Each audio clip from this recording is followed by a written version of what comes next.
It's an honor to be here. I'm going to jump right in. Before I read, let me just paint a context of the writer of Hebrews, his audience. The writer of Hebrews is writing to some Jewish folks who have left their practice, their faith, and are now trying to follow Jesus. At this point of their faith journey, they're wavering a bit. They're feeling pulled back to their duty, back to what's comfortable, back to trusting in themselves rather than trusting in Jesus.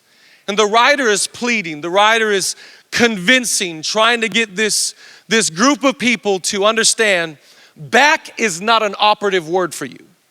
Going back to what you used to be and how you used to live is not gonna be your way. We're gonna put all of our trust and all of our confidence in the name of Jesus. We're gonna put all of our faith and all of our trust, not into a personal savior of us saving ourselves, but in a great high priest who went before us and saved our life. Anybody thankful for Jesus Christ today? Come on, why don't we give Jesus even a greater resounding applause today, amen? So listen to his language. He's convincing. I'm gonna read, by the way, from the Passion Translation. Passion's so good, they got their own translation in the Bible. Ball out. Okay, Hebrews 6. So it is impossible for God to lie, for we know that his promise and his vow will never change. I love that line right there. It is impossible for God to lie. I have a 3-year-old and a 5-year-old, and oftentimes I will look and I will say, son, are you lying to me right now? And he'll shake his head, which is code for absolutely, Dad, I'm lying through my teeth. It is impossible for God to lie. It is impossible for God to lie, for we know that his promise and his vow will never change. And now we have run into his heart to hide ourselves in his faithfulness. This is where we find his strength and comfort, for he empowers us to seize what has already been established ahead of time, an unshakable hope. We have this certain hope like a strong, unbreakable anchor holding our souls to God himself. Our anchor of hope is fastened to the mercy seat, which sits in the heavenly realm beyond the sacred threshold. And where Jesus, everybody say Jesus, where Jesus, our forerunner, has gone in before us, he is now forever our royal priest like Melchizedek. So he's reminding his audience, remember, you guys remember the priest Melchizedek? They're like, yeah, for sure. Jesus is the greater and the truer high priest. If you're wondering where Jesus is today, if you're wondering what Jesus is up to while we gather here at Passion, Jesus is right now back seated at the right hand of the Father. Jesus is right now, the Bible says, interceding for your life. In fact, if you ever feel like no one's praying for you in your family, no one's praying for you in your church, none of your friends are praying for you, be encouraged. Jesus himself is praying for you. He is the greater and truer high priest. Come on, some people started to clap and applaud. I think we can thank Jesus. He is greater than Melchizedek. He is our high priest in heaven. I want to preach a message today. You can write down the title. It's called The Place I Crave. The Place I Crave. And let's bow our heads and let's pray. And let's believe that God will speak to us, not just in this session, but for the rest of conference. Come on, let's pray together. Jesus, we acknowledge today that you are who you say you are, and you can do what you said you would do. We ask by the power of your Spirit, open up our eyes so we can really see you. Open up our ears so we can absolutely hear you. We thank you that you are good, you are kind, you are loving, and you are gracious. We acknowledge your love. We acknowledge your mercy. Come and speak to us. And God, we thank you in advance that you're gonna let the Los Angeles Lakers rise back to victory and get an NBA championship. En el nombre de Jesus. And everybody said together, come on, let's clap and thank God. People are like, go Lakers. You ever get a a food craving? Let me just see your hand. If you ever get a food craving. You ever get a food craving for Chick-fil-A on a Sunday? Why do I only crave Chick-fil-A on Sundays? But it's the worst when you have a craving, a hunkering for a destination, for a place you can't get to. Like, I live in LA, so I'm always craving a trip to Palm Springs. I love Palm Springs, California. I think Jesus has retired and lives in Palm Springs. He goes to Old Country Buffet, has dinner at 4 p.m. in Palm Springs. But I get a craving for Palm Springs. I get a craving for like something like Cabo San Lucas. During the winter, I always want to be in like a cabin with the snow. I crave these destinations every once in a while, but every once in a while, I get a good food craving. You ever been to the Cheesecake Factory? Someone just yelled the loudest they yelled all conference right there. Nobody graduates past the Cheesecake Factory. Nobody gets too cool. Nobody's taste buds like, oh, I'm over it. Have you ever had the bread at Cheesecake Factory? I live in LA where people don't like gluten. By the way, I love gluten. I'm in the gluten club. I'm the president of the gluten fan club, all right? You ever go to the Cheesecake Factory and they bring that bread out, that brown and that white bread, and you put your finger on it just to make sure it's the right temperature, and if it's kind of cold, you're like, excuse me. Could you run in the back and give me some hot, warm, fresh bread? It's what I crave. I want to talk today about soul cravings. Because the reality is, whether you realize it or not, our soul craves the presence of the Lord. Our soul craves to be in the presence. I love, Louis was so brilliant last night, the presence of our Father. I love what the psalmist writes in Psalm 42. Psalm 42, listen to what he likens it like. Psalm 42:1, as the deer pants for the water brooks, so my soul pants for you, O God. My soul thirsts for God, for the living God.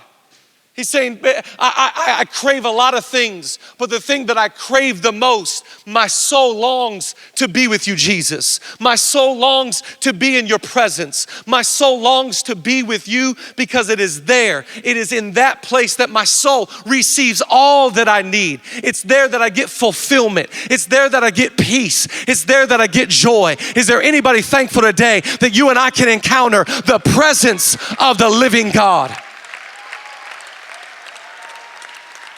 My soul craves for it. Listen to the writer of Hebrews. He says it's because of who you are. It's because of this Jesus. It's because of this high priest. He says because of this, we run into his heart. We run into God's heart.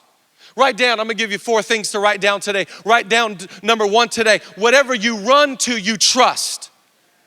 Whatever you are running to, that is what you trust in. Because that is what you're saying, what I turn to in times of trouble. What I turn to when my soul is depleted. That is basically saying, this is what I trust in. Part of being a Christian, part of being a believer is getting good at running. I feel like Forrest Gump today. You got to learn that being a believer is about running to the right thing and running from the wrong thing. All throughout the scriptures, it says that we should flee temptation. We should abhor what is evil. We should run away from that which will destroy our life. We run from evil. We run away from bad things, but we run to God. It's not going to be enough for us to say, I don't do this, that, or the other. I'm glad that's what you're running from, but in the scriptures, it tells us to run to God. We run to God because we love him. We run to God because we can trust him. Oh, I love that scripture, Proverbs chapter 3, 5, and 6. Proverbs 3, 5, and 6, one of the most famous scriptures. Trust in the Lord with all your heart and lean not on your own understanding. In all your ways, submit to him and he will make your paths straight. Trust in the Lord. When I choose in the midst of my circumstance to run to God, what I am saying to God is, God, I trust you. I do not trust in this substance. I do not trust in this bottle. I do not trust in this person. I will not get my fix from social media. I don't trust these things. I trust God. I cannot get temporary fixes for what I need everlasting solution. Only God can fill me. Only God can heal me. Only God can complete me. No boyfriend or girlfriend. No amount of success. Come on, anybody thank God today that I can run to God because I trust in God. It says I run to God and I run to his heart, and I run to his heart because I can trust in his heart. And I trust in who he is. And when I get there, it says I run to his heart and I hide in his faithfulness. Write down number 2 today. Hide in God's faithfulness. We run to God and we find safety. We find refuge for our weary soul. That's why the scripture says, the name of the Lord is a strong tower. The righteous run into it and they are safe.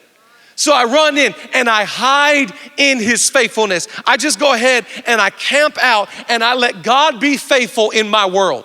Now you gotta understand something. Faithfulness is who he is and faithfulness is what he does. We serve a faithful God. God will not abandon you. God will not betray you. God will not turn his back on you. Is there anybody thankful today that God is gonna be faithful to you all the days of your life? So I run to his heart and I hide in his faithfulness and I basically say, God, you go before me. Lord, you fight my battles. Lord, I wish I could sing like Tasha Cobbs because I would go into this is how I fight my battles right now. This is how I'm not doing it. So, but I run here and I hide in his faithfulness. Some of us need to learn that the way God works is backwards from us. God says things like, the first shall be last, and the last shall be first. The greatest of everybody is the servant to everybody. In the Old Testament, there's this beautiful story. They're getting ready to go out for battle. And as they get ready for battle, God gets the troops all lined up. And they're all, they look like they go to LA Fitness. It's like a team of CrossFitters. And God says, okay, I need Brett and Christian, Cody and Carrie, Mosaic, MSC, where's Mariah? I need all of the worshipers on the front line because the way we're gonna win this battle is through lifting our hands and lifting our voice and declaring God's faithfulness. Come on, is there anybody that's willing to hide in his faithfulness and watch God go before you? Come on, let's give him some praise today and thank God he will work things out. He will do what only he can do. I run to his heart. I run into what I trust. I trust in God. I'm not turning to things that are temporary solutions. I turn to God. God's good with my heart. Others can hurt my heart. God is faithful. I hide in his, I look at Psalm 91. Psalm 91, as it comes on the screen, he who dwells in the secret place of the Most High shall abide under the shadow of the Almighty. I will say of the Lord, he is my refuge and my fortress. My God, in him I will trust. So I just hide. God, you're gonna be good. You're gonna sort it out. This is too big. This is too much. So I come here and the writer says, it is here. It is in this zone that I find for my soul strength, comfort, empowerment to seize an unshakable hope. In other words, write down number 3, everything I need is in his presence. Everything that I need in my life is found in the presence of the Lord. When I come here and I hide out in his presence, I get strength.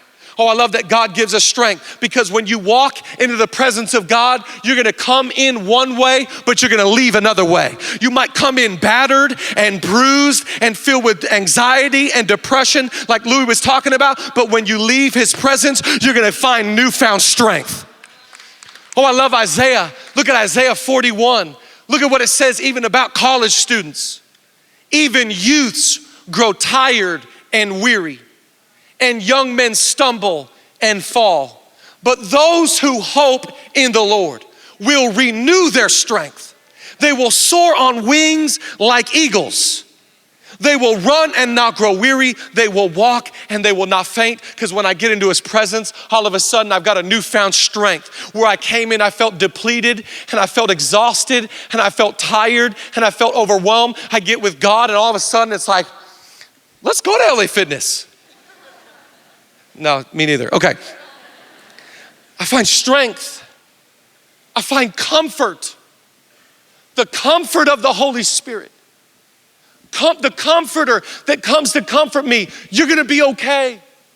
You're doing better than you think you're doing. He is the great comforter in your life.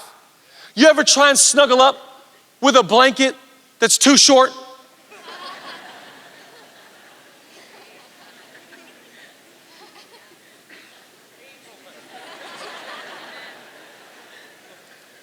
Like the blanket only hits your ankles. Who is testing these blankets? Are they using second graders in the blanket industry? But when you receive the comfort of the Holy Spirit, it's a big blanket of peace. It's a big blanket of restoration. It's a big blanket of what I need God to be in my life. I've got strength, I've got comfort. And did you see what it said? I've got the empowerment to seize on an unshakable hope. In other translation, God may pull you in, but he's gonna send you out. Oh, I love Passion Conference because we're only here for 3 days because we come into his presence, but we're getting released back onto our campuses. We're getting released back onto the things God's called us to do. Come on, somebody thank God today. He's not trying to hide me out the rest of my day. He wants to empower me to see something. Oh, I like that word seize because it speaks of activity. That word seize talks about ferociousness, tenacity, going after something. And what am I going after? Success? What am I going after? Another level? No, I got strength, I've got comfort, and I've got the empowerment from God to seize an unshakable hope. What is he saying to this audience? He's saying, guys, don't let the circumstance of what you're feeling sway your boat. You need for your soul an unshakable hope.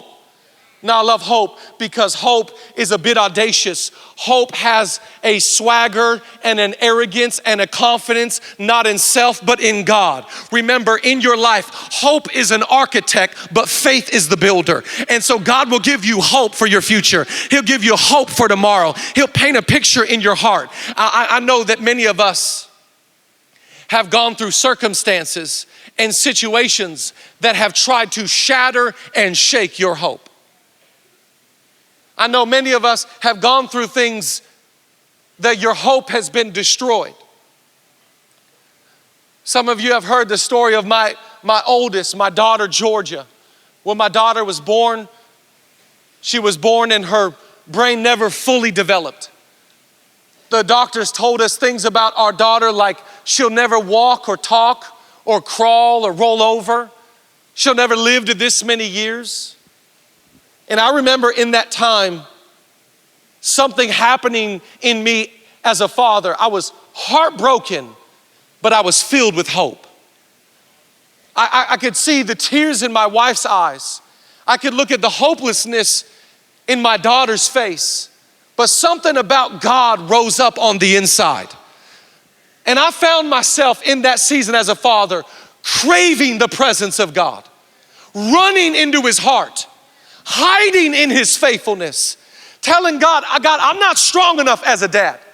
Now, I feel things I've never felt. I need your comfort. And I felt like when I got into his presence, it helped me pursue an unshakable hope. Let me show you a couple photos of my daughter, Georgia. This is the first photo. My daughter, in the month of August, she had to go to the hospital again.